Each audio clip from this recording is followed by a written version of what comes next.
पहले जरा इस तस्वीर को इत्मीनान से देख लीजिए। ये तस्वीर मानव इतिहास का वो दस्तावेज है जिस पर सभ्य समाज को नाज होना चाहिए। दोनों हाथ छाती पर बांधे ये आदमी ऑगस्ट लैंडसमेसर है। जब उसके चारों तरफ लोग नाजी सैल्यूट कर रहे थे, तब वो अपने आसपास के शोर से बेपरवाह धूप में आंख मिचाए खड़ा है।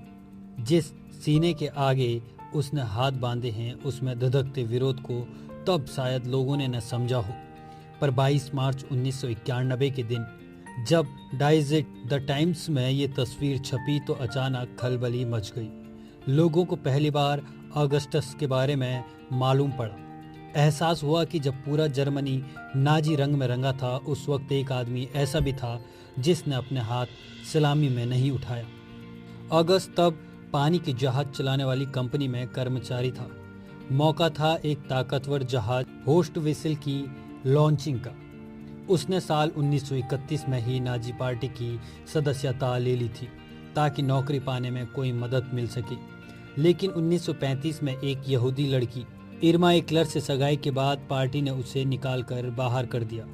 वो दोनों शादी करना चाहते थे, मगर नाजी लोग रक्त शुद्धता के सिद्धांत में बड़ा भरोसा रखते हैं। वे मानते हैं कि नाजी शुद्ध आर्य हैं और उनकी शादियां यहूदियों से नहीं होनी चाहिए। ये उनकी तरह का अपना लव जिहाद था।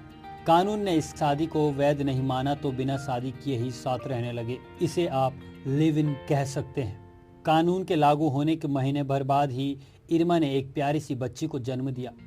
1937 में उसने परेशान होकर जर्मनी छोड़ने का फैसला किया और परिवार के साथ डेनमार्क जाने का मन बनाया। बदकिस्मती से वो सरहद पर पकड़ा गया और आर्य नस्ल को बेइज्जत कराने के जुर्म में गिरफ्तार कर लिया गया।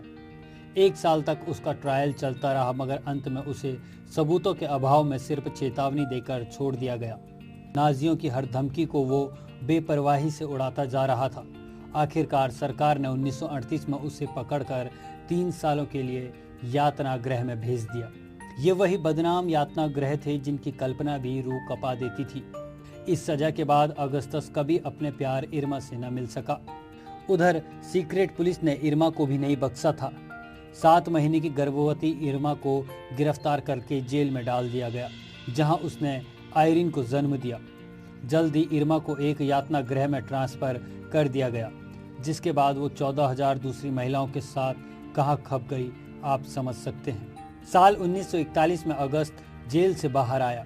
उसने फॉरमैन के तौर पर नौकरी शुरू की। 2 ही साल बीते थे कि उसे पिनल इन्फेंट्री में नौकरी करने के लिए मजबूर किया गया। ये सेना का वो हिस्सा था जहां उन लोगों को काम करने के लिए मजबूर किया जाता था जिन्हें किसी मामले में सजा दी गई। क्रोएशिया में ही वो गुम हो गया, जिसके बाद मान लिया गया कि वो मर गया। लाश मिलने का तो सवाल ही नहीं था। साल 1949 में दोनों पति पत्नी को औपचारिक तौर पर मृत घोषित कर दिया गया और इस तरह नाजी जर्मनी में घटी आर्य और यहूदी जोड़े की प्रेम कहानी का अंत हो गया। अगस्तस और इरमा की बेटियों ने अपने माता पिता की कहानी को दिल में बसाए रखा। साल 1996 में इरिन ने एक किताब छपवाई जिसमें इस कहानी से जुड़े तमाम सबूत थे। जिसने भी बहादुर और जिद्दी अगस्तस के बारे में पढ़ा वही अभिभूत था। अगस्त अपने दौर में सरकारी प्रतिरोध की मिसाल बन गया था और उसे ये हिम्मत मोहब्बत से मिली थी। दुनिया भर में प्रसिद्ध तस्वीर जिसमें सैकड़ों लोगों के बीच वो अकेला सीने के सामने हाथ बांधे खड़ा है, उसी ने लोगों को एहसास दिलाया कि चाहे जैसा भी वक्त हो, अकेला आदमी भी विरोध कर सकता है। अगस्तस एक नायक है, चाहे उसके विरोध की वजह नितांत राजनीति ना होकर यही क्यों ना हो कि उसकी मोहब्बत को व्यवस्था ने स्वीकार न किया हो।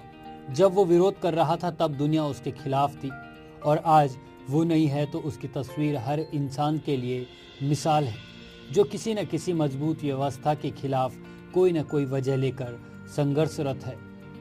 अगर आपको हमारी यह वीडियो पसंद आई तो इस वीडियो को लाइक कीजिए, कमेंट कीजिए, शेयर कीजिए और हमारे चैनल को सब्सक्राइब ज़रूर कीजिए। साथ ही बेल आइकन दबाना ना भूलें।